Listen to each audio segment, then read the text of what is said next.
$40,000 for 40 hours worth of labor for 4 seconds worth of fun. It's amazing, it really is. You know, all this time, work and money for 4 seconds. You know, in a few seconds, that car is going to be so powerful.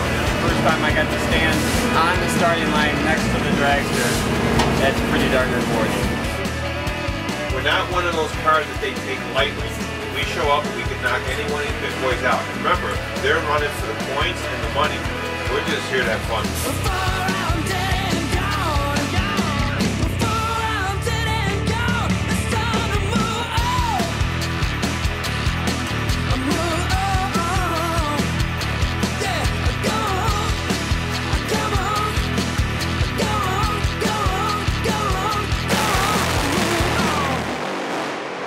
Always the same. Probably I start focusing about 5 minutes before I get in the car. You know, I'll be just doing something small, kind of mind-numbing, playing on my phone, texting somebody, something small, simple.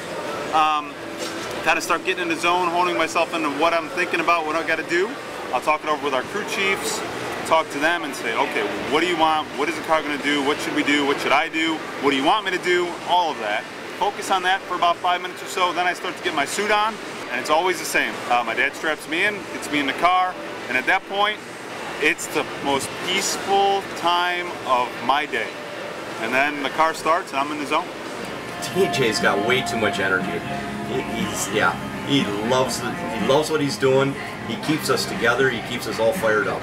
He's in the morning, he's, hey, how's everybody doing? He just loves what he's doing. I had the opportunity to drive a 210-mile-an-hour top-out dragster at age 16, but my dad, my mom wanted me to take baby steps with it. No problem at all. Well, my baby step was to do a burnout, back up, stage the car, and hit the throttle. Well, you got to remember, I'm 16 years old, I'm in my dad's fire suit, I'm in my dad's car. I got duct tape wrapped around my waist just to get in the car, just to fit the fire suit to my little body. Hit the gas, got out of the car. I remember making the turn off at the big end, and my mom and dad come down the racetrack. And it's like, so what do you think? I said, what's so hard about that? This isn't a big deal. And he actually was the world's fastest teenager for quite a while. The driving of the car I did before this one was similar type looking car, except it ran on alcohol, methanol. Right? What does this one run on? Nitromethane.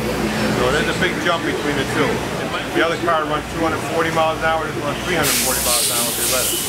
Well, needless to say, we're one of the last people. You look around and you're like, wow, this is pretty impressive. Look what you got, look what you have.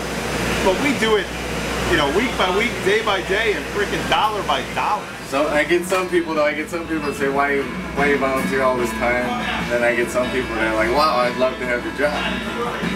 So it goes back and forth. So I always had a respect for, you know, good people that were in the sport for the longevity of it, not for just the short term. Right. You see a lot of drivers in this program come and go. You know, they're here 1 year, they do great, but then they're gone. It takes $2.7 million to run that car, Corey Mack's car, for one season. Okay? We run 8 races and we maybe have $500,000. That's the difference. Yeah, it's all about the dollars. Dollars buys horsepower, dollars buys manpower. For a low budget team, I have to go through and check all of our parts and reuse them. Because we don't bring enough to make all the runs. With me being a driver and also at the same time run the books, yesterday when we went through the finish line, and I just happened to, I thought we banged the blower, and at that point all that's bringing through my mind is money. You know, how much did that just cost? When we leave here at nighttime, we leave together. And they could easily say, okay, tell them we're out of here, we'll see you in the morning. They don't. We all stay together, we all leave together. It's not like they just do it. They know that. It's not a requirement. No, they No, leave. not at all. Oh, no. These guys, when they come to the shop and work in the car, I can't get rid of them. I actually love these guys. It's like another family. You know, just being a year, I feel that way. Yeah, it's a family business, but you got to remember, a lot of the family businesses of drag racing had family money to begin with. Right. Family businesses that generated enough money for them to go racing. We're not like that. We're one of the last people on earth in the drag racing community that do this because we love it. It's taken a lot of years. It's taken a full 7 years of Top Fuel Racing right now to put this team together. We've had people come and go, crew members come and go. We pick and choose as they work out the best. We cross-train, so if one of us can't make it, somebody else can take over that job. That's something the other teams don't do. Right. The other teams if for some reason somebody doesn't show up, quits, fires, whatever, they have to go out and find somebody else that can do that job, which doesn't fit the team yet. Well, we all fit the team, so we can cross-train and do what we gotta do. Everybody has their place, knows their job. You know, it works great. You know, it's controlled chaos. In the morning when we first start, the guys will come in, and this is pretty much empty shell. You come in here, and within seconds they've got the car out, and we all have our own little jobs. You know, like Brian will get to work on his pistons, you know, and Tony will work on the blowers, and Tony Smith, he is like one of the best clutch guys in the industry, and I'm not exaggerating. My background actually starts from my dad taking me to the races when I was 5 years old. He used to go to a place called US 30 Drag Strip in Gary, Indiana. A lot of old school guys that remember that place. So we used to go watch funny cars and stuff like that. Like the first funny car I saw was a Chi-Town Hustler, and the guy as crew chief for John Force was one of the tuners on that car. So that was one of the first cars I saw. These things make 8,000 horsepower. So, and you have to bleed all that horsepower through the clutch. And it's just a very sensitive part of the race car.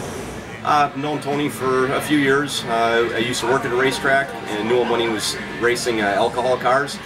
And just actually by luck got onto the team. They asked me if I knew cylinder heads. They needed a cylinder head guy. I said, yeah, I've done it for a while.